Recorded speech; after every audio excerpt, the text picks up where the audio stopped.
जय श्री राधे राधे राधे। प्रिय बंधुओं, प्रिय साथियों,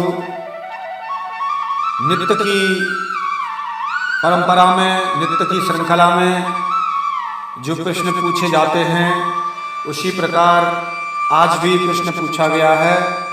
और प्रश्न इस प्रकार है कि बताइए जी, कंस किसका अवतार था और ऐसी क्या तपस्या की थी, कंस के बारे में बताइए। तो और ये कंस उग्रसेन तो बहुत ही अच्छे थे, और कंस इस प्रकार का क्रूर क्यों? तो साथियों, आपने बहुत ही सुंदर प्रश्न किया है। आपके प्रश्न का उत्तर देने के लिए हम जा रहे हैं, और दिव्य ग्रंथ कॉपी कोड GS से हम प्रश्न का उत्तर दे रहे हैं। और हमारे चैनल पर नए हैं तो आप सब्सक्राइब तो कर लिया ही होगा। चलते हैं साथियों आपके प्रश्न का उत्तर देने के लिए। तो साथियों, बात तो यहाँ से शुरुआत होती है कि एक समय की बात है, समुद्र मंथन के समय पर और वो उस समय राजा बलि, और वहाँ पर उस बलि की सेना में असुर कालनेमी और उस समय बहुत ही भयंकर देवासुर संग्राम हुआ था। और उस देवासुर संग्राम में कालनेमी ने भगवान विष्णु जी से युद्ध किया, भयंकर युद्ध किया।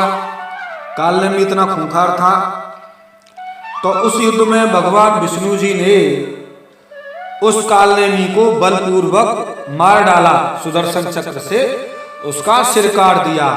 कालनेमी असुर को भगवान विष्णु जी ने मार डाला समुद्र मंथन के अवसर पर, समुद्र मंथन के युद्ध में। और उस समय लेकिन असुरों के, राक्षसों के जो गुरु थे शुक्राचार्य जी, उनके पास में संजीवनी विद्या थी। वो अपनी संजीवनी विद्या के बल से सभी राक्षसों को जीवित कर देते थे। इसीलिए तो राक्षस प्रभावी थे, जीत जाते थे, और देवता हार जाते थे।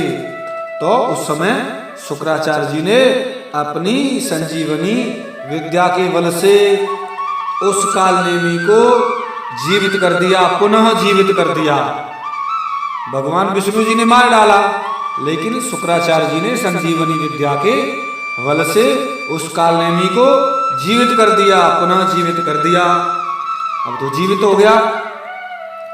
तब भगवान विष्णु ने युद्ध करने के लिए उसे मन ही मन उद्योग करने लगा। अब सोचने लगा, इस भगवान विष्णु जी ने मुझे मार डाला था, और मैं, भगवान विष्णु जी बहुत ही क्रूर हैं, मैं इनसे बदला लूंगा।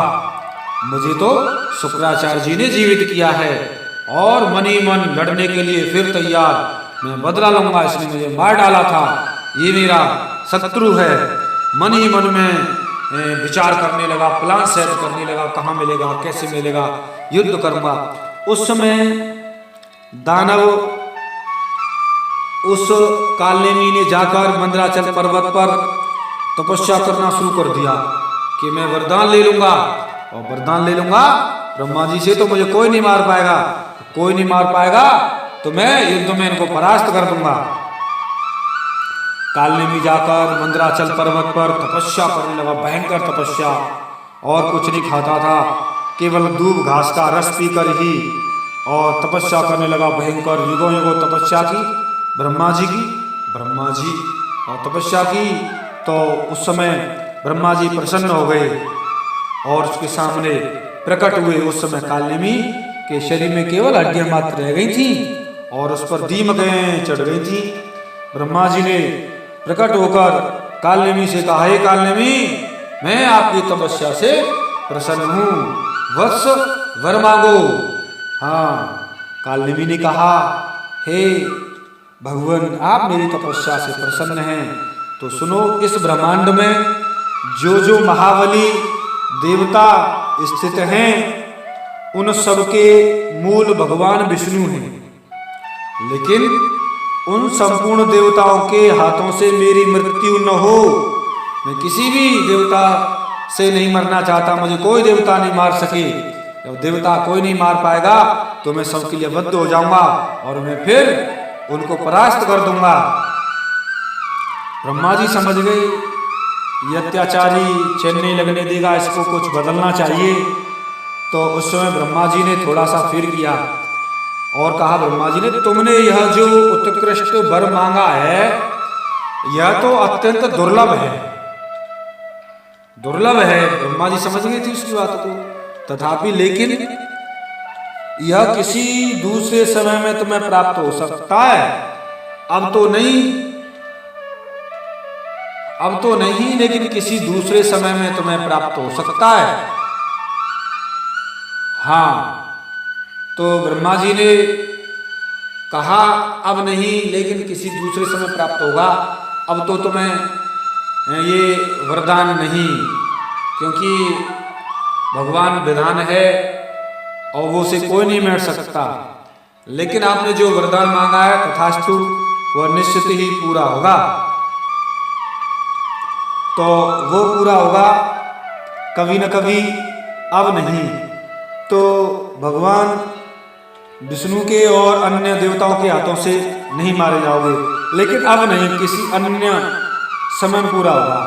ऐसा कहकर ब्रह्मा जी अंतर्ध्यान हो गए और उस समय जो कालनेमी था, फिर ब्रह्मा जी ने उसके वरदान की रक्षा करते हुए उस कालनेमी को हनुमान जी के हाथों से मरवाया था, क्योंकि उसमें लिखा हुआ था कि इन्हें कोई भी नहीं मार सकता है, क्योंकि विधि का विधान है।